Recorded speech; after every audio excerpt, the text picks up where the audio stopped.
Olá, eu sou Carol Almeida e começa agora o Buscando Saúde. Hoje vamos falar de um problema bastante comum de visão, a miopia. Vem saber mais!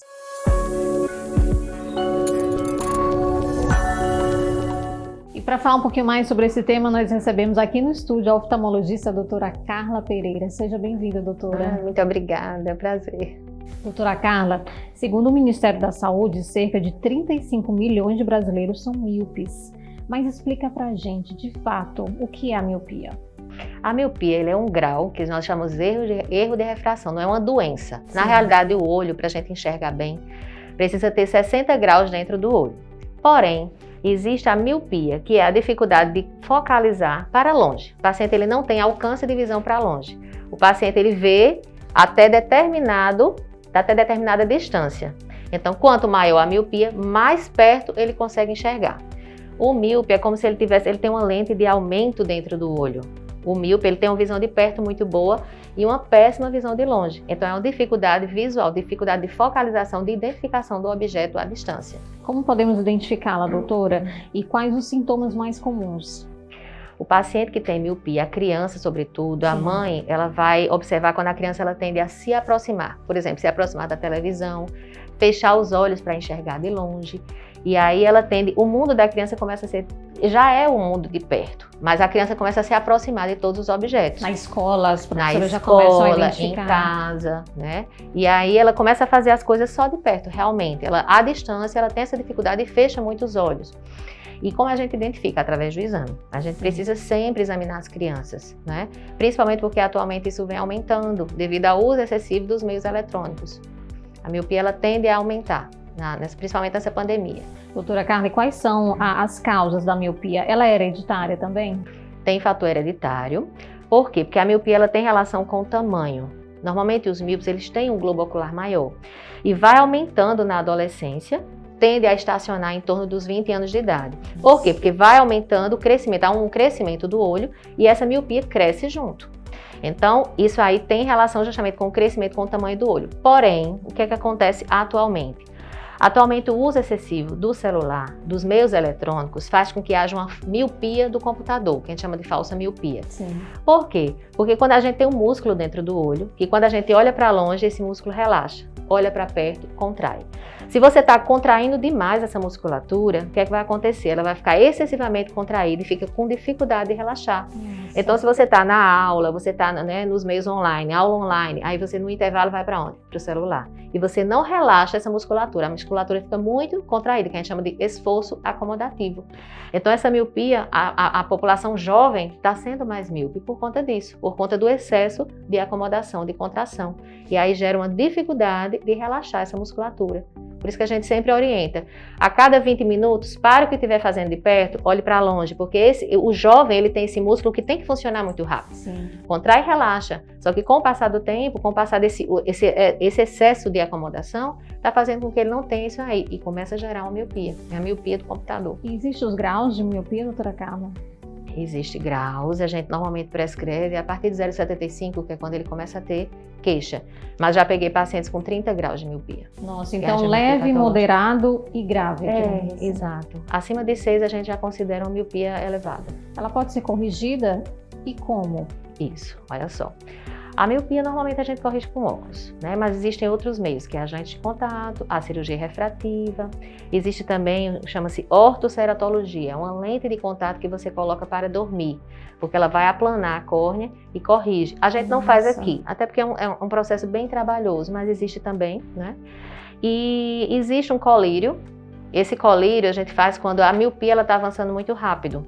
Então, existe um colírio que normalmente a gente prescreve para crianças. Quando a miopia, ela avança muito rápido, doutora? Avança. Quanto maior o grau, mais rápido ela avança. Normalmente, a criança, a cada ano, e não tem o que fazer para evitar. Claro, a gente tem que evitar o quê? O avanço rápido. Esse avanço, digamos assim, evitável, que é esse uso do computador exagerado, entendeu? Que ela vai aumentar, vai. Então, quando a gente detecta um paciente míope, uma criança míope, a gente sabe que essa miopia até os 20 anos ela tende a aumentar. Interessante. E nos casos não hereditários, é possível preveni-la? Não, infelizmente não tem como prevenir a miopia. Não tem como prevenir a miopia. A gente não tem o que fazer. Agora, existe, como eu falei, a miopia do computador que pode ser prevenida com esses intervalos na leitura, né, no uso dos celulares, então entendeu? tem um tratamento para a vida toda. Existe também a miopia secundária. Sim. O que é isso? É uma miopia, por exemplo, pacientes diabéticos. Eu já detectei pacientes que tinham diabetes através de uma miopia súbita. Por quê? Porque a hiperglicemia, o aumento da glicemia, ela mexe com o cristalino, que é a lente que dá a convergência, né? E a lente que, digamos assim, que tem o maior poder e que vai gerar miopia. Então, o paciente que tem uma glicemia muito elevada gera miopia. Pacientes que têm catarata também têm miopia, né? Pacientes que têm catarata, por exemplo, paciente, minha avó, ela morreu sem precisar de óculos, porque ela tinha catarata e o idoso, ele tem a visão de perto, assim, não precisa, né, ver ter uma visão distante muito nítida, e aí a visão de perto ela consegue até bordar, porque a catarata gera miopia, né? Porque são alterações no cristalino, que é essa lente que nós temos dentro do olho. E a senhora falou da miopia súbita.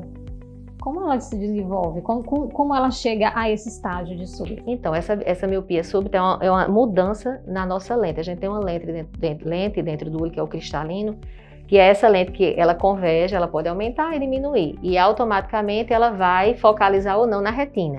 Pacientes que são diabéticos, há um aumento desse diâmetro da lente e automaticamente gera essa miopia, entendeu? É uma miopia súbita por conta da diabetes.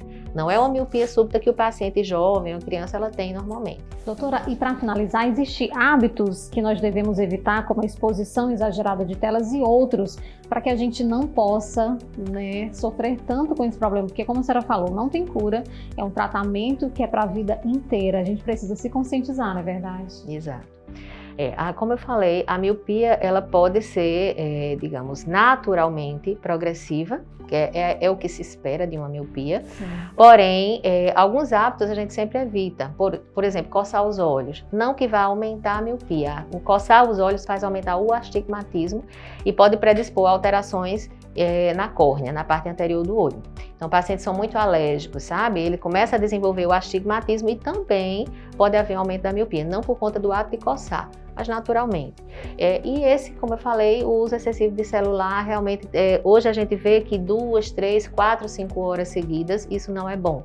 Isso faz com que realmente haja um aumento de um esforço acomodativo, o músculo fica muito contraído e essa miopia ela tende a aumentar. A gente pega pacientes jovens que nunca tiveram miopia, começando a apresentar miopia, realmente essa necessidade. Então é importantíssimo a gente fazer o exame dilatado.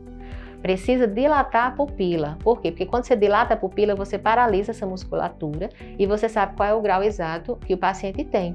Muitas vezes o paciente chega e faz o exame sem dilatar, e aí a gente vê que tem miopia, entendeu? E quando a gente dilata, ele não tem, ou seja, já é uma miopia por conta do uso do celular. É aí que a gente vai fazer a diferenciação, se precisa ou não usar os óculos e o que é que ele deve fazer. A gente orienta os intervalos, né, que realmente é importante para evitar que isso progrida. Doutora Carla, quanto é importante a gente fazer essa observação também das crianças desde cedo, né?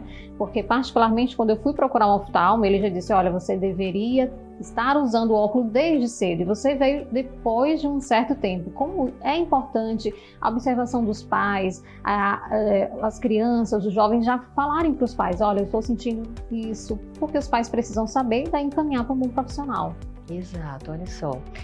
Eu sempre oriento que existe o teste do olhinho, onde se faz quando a criança nasce, que é importante para detectar alterações, né, congênitas, a criança já nasce com algum problema, mas também é importante examinar a criança. Eu sempre oriento que nos 3 anos de idade, 2 para 3 anos, mas o ideal é com 3, porque a criança já tem como se comunicar e a gente já tem como fazer o exame completo. Então, o ideal é fazer aos 3 anos. Por quê? Porque o desenvolvimento da visão é até os 6 anos de idade. Se nós pegamos, não sei se é o seu caso, mas se nós pegamos o paciente com 8, 10 anos de idade e tem um grau forte no olho e no outro não tem mais como a gente corrigir. Por quê? Porque é um sistema visual. Quando a luz entra, ela entra pelo olho, vai pelo nervo e vai para o cérebro. Então, o olho precisa daquele grau para enxergar bem. Se a gente não faz o estímulo, ou seja, faz tampão, passa os óculos e tal, para ele desenvolver até os 6 anos de idade, depois dessa idade fica difícil, não tem. O paciente chega com 50% de visão, é 50% de visão para o resto da vida. Então, o desenvolvimento da visão é até os 6, 7 anos de idade. Precisa sim, os pais tomarem. Muitas vezes o jovem chega, de repente faz o teste e vê que só está enxergando por um olho, e aí não tem muito o que fazer. A visão que ficou, pode até passar os óculos, mas ele não vai chegar aos 100% de visão. Então precisa realmente desse exame na primeira infância. Tá ótimo. Muito obrigada, doutora Carla. Eu que agradeço. Até uma próxima oportunidade. Eu que agradeço. Gostou do nosso conteúdo? Então continua conectado. Até o próximo Buscando Saúde.